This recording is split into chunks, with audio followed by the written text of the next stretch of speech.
Welcome to Avoid the Zombie Zone, putting the learning research to work in your conference. You know, the zombie apocalypse is the perfect metaphor for the disruptive innovation that's happening in the education community across the globe. It's happening in adult education, higher education, and for teens and children of all ages. Too often, we create conference experiences and education sessions that just lead to the living dead. There's no thinking involved. There's no participation involved. We ask our attendees to come in, sit down, shut up, pay attention. And we ask our speakers to become knowledge sharers, to dispense information as if they're going to be able to inject that information right into an attendee's head through lectures and panels. We have bunkered lecture halls that create burial mounds of passive walking dead. And they leave these sessions shuffling foot to foot as they walk towards the next room, brain dead, consuming information just as zombies consume brains.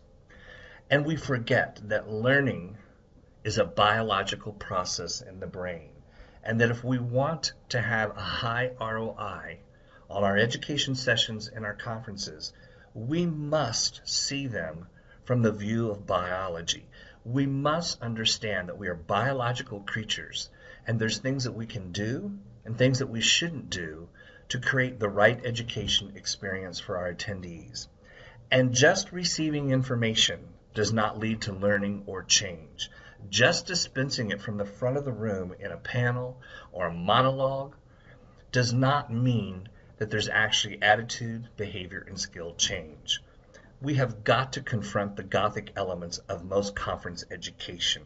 We have to realize that we are romantically fascinated with the dynamics of lecture lunacy and our wasted efforts to create change. Attendees don't sit and get when they attend our conference sessions. They have to be actively involved. The biology says they must be involved in thinking, they must be involved in doing something, or they become the walking dead. And as conference organizers, we need to diagnose, rally resistance, produce inoculation, and develop antidotes to walkers, as many in the zombie culture would call them. We need to find ways that go against creating the walking dead, the living dead. Otherwise, we're going to end up with the revenge of the zombie, where the walking dead just take over. And we have to realize that often our education sessions are nothing more than moments of ignorance and forgetting. They come in, open their hands, receive information, walk out, and promptly forget it. While it may enchant for a moment, long-lasting effects are just as disenchanting. So to help you diagnose if you have a zombie zone at your conference, if you're creating walking dead with your education, here are some symptoms that you need to recognize. Let's go through this list. Check them off in your mind if this applies to you. The first one is that leaders often barricade themselves in outdated mythical beliefs of education. They cling to the lecture and the panel as the only method and the only way of learning.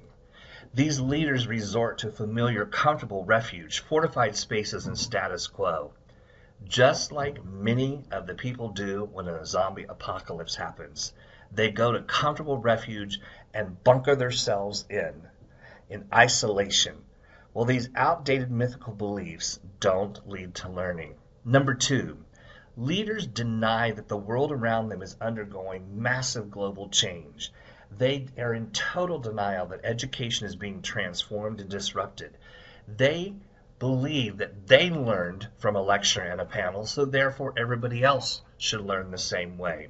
They don't recall that when they were in school, they had to study to learn the information, even though the teacher had lectured to them for 60 minutes, that they didn't walk out of that session having obtained that and being able to practically apply it. Number three symptom, leaders try to revive the past with zombified processes to select topics and speakers. They don't even realize that in doing so, they become zombies themselves, using outdated methods that didn't work in the first place. Number 4, attendees are zombie learners, never thinking or actively participating. They are passive sponges. Back to that hypodermic needle where we think we can inject it in their brains and control their thinking. Well, we know that doesn't work. Number 5 symptom, the intellectual inquiry, pair or threesome discussions, reflective exercises, and audience participation are seen as hallucinatory absurdities. They are seen as things that don't work, and why in the world will we even do it? Because then we can't control the audience. The number 6 symptom of your conference creating The Walking Dead. Lectures, panels, create the living dead is the only one in the room that is really thinking is the speaker. We have convinced ourselves that we can listen to a presenter and think about their content at the same time, even though the research clearly shows we can only give our attention to thinking or give our attention to listening.